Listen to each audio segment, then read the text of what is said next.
প্ৰয়াত জুবিন গাৰ্গ ডাঙৰীয়া কেতিয়াও ৰাজনীতিৰ বিষয় নহয়, কেতিয়াও নিৰ্বাচনৰ বিষয় নহয়। তেখেত ৰাজনীতিৰ ঊৰ্ধ্বত, তেখেত মই বাৰম্বাৰ কৈছো, তেখেত আমাৰ জাতীয় সত্তা। অসমবাসীৰ তেজত প্ৰয়াত জুবিন গাৰ্গ আছে। গতিকে প্ৰয়াত জুবিন গাৰ্গ ডাঙৰীয়াৰ মৃত্যুৰ পিছত বহু লোকে দেখা গৈছে যে ইয়াত ৰাজনীতি প্ৰভাৱ আনিবলৈ চেষ্টা কৰিছে। এইটো আচলতে ঠিক নহয়। আমিও বিচাৰিছো ন্যায়। এনেকুৱা কিছুমান দেখুৱাইছে যে যিসকল ব্যক্তি দুমাহ আগলৈকে প্ৰয়াত শিল্পীগৰাকীৰ কঠোৰ সমালোচক আছে, আপোনালোকে নিজে দেখিছে, সেইসকল ব্যক্তি ওৱান নাইট ভুৱা জুবিন অনুৰাগী হিচাপে পৰিণত হৈছে। প্ৰকৃত জুবিন অনুৰাগী অসমৰ সকলো ৰাইজ, আমি অকল দাবী নকৰোঁ। গতিকে প্ৰয়াত জুবিন গাৰ্গ ডাঙৰীয়াৰ যি ৰহস্যজনক মৃত্যু, সেই মৃত্যুৰ তদন্তৰ বাবে ডক্টৰ হিমন্ত বিশ্ব শৰ্মা ডাঙৰীয়াৰ নেতৃত্বাধীন চৰকাৰখনে যুদ্ধকালীন ক্ষিপ্ৰতাৰে কাম কৰিছে। আমি বাৰম্বাৰ বুজিব লাগিব যে এই গোটেই ঘটনাটো সংঘটিত ছিংগাপুৰ, এখন বৈদেশিক ৰাষ্ট্ৰ। MEA লেভেলত কথা হৈছে, SIT গঠন কৰিছে, ন্যায়িক আয়োগ গঠন কৰিছে। ইতিমধ্যে কেইবাজনো ব্যক্তি গ্ৰেপ্তাৰ হৈছে আৰু খুব সোনকালে চাৰ্জশ্বিট আমি কৈছো, আমাৰ দলেও কৈছে যে পানী নকৰাকৈ চাৰ্জশ্বিট দি পেলাই ন্যায়ালয়ে যাতে খুব খৰতকীয়াকৈ তদন্ত প্ৰক্ৰিয়া দোষীক যাতে শাস্তি দিয়ে, তাৰ কাৰণে আমিও দাবী জনাইছো। আমিও ন্যায়ালয়ৰ ওচৰত কাৰণ চাওক, ন্যায়ালয়ে দিব। আমি ন্যায়ালয়ৰ ওচৰত এইটো আহ্বান জনাইছো, যিমান ক্ষিপ্ৰতাৰে তদন্ত কৰি, যিমান ক্ষিপ্ৰতাৰে ন্যায় প্ৰক্ৰিয়া সকলো সম্পন্ন কৰি দোষীক শাস্তি দিব লাগে।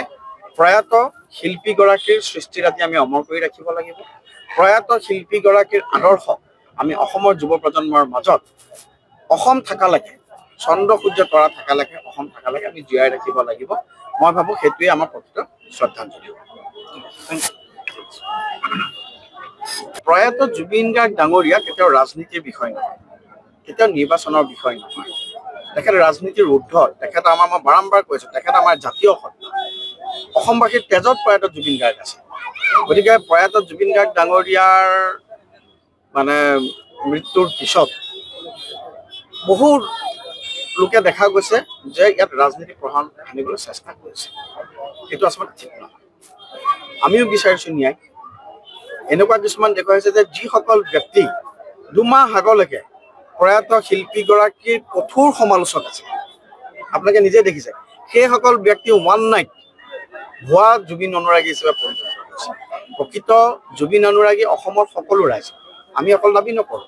গতিকে প্ৰয়াত জুবিন গাৰ্গ ডাঙৰীয়াৰ যি ৰহস্যজনক মৃত্যু, সেই মৃত্যুৰ তদন্তৰ বাবে ডক্টৰ হিমন্ত বিশ্ব শৰ্মা ডাঙৰীয়াৰ নেতৃত্বাধীন চৰকাৰখনে যুদ্ধকালীন ক্ষিপ্ৰতাৰে কাম কৰিছে।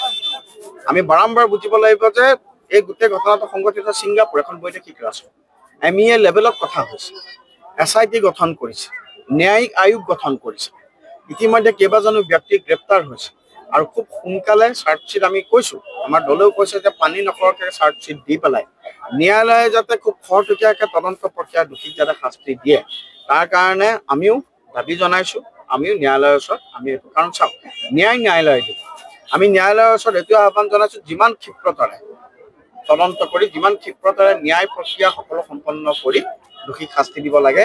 প্ৰয়াত শিল্পীগৰাকীৰ সৃষ্টিৰাজি আমি অমৰ কৰি ৰাখিব লাগিব। প্ৰয়াত শিল্পীগৰাকীৰ আদৰ্শ আমি অসমৰ যুৱ প্ৰজন্মৰ মাজত অসম থাকালৈকে, চন্দ্ৰ সূৰ্য তৰা থাকালৈকে, অসম থাকালৈকে আমি জীয়াই ৰাখিব লাগিব। মই ভাবো সেইটোৱে আমাৰ প্ৰকৃত শ্ৰদ্ধাঞ্জলি।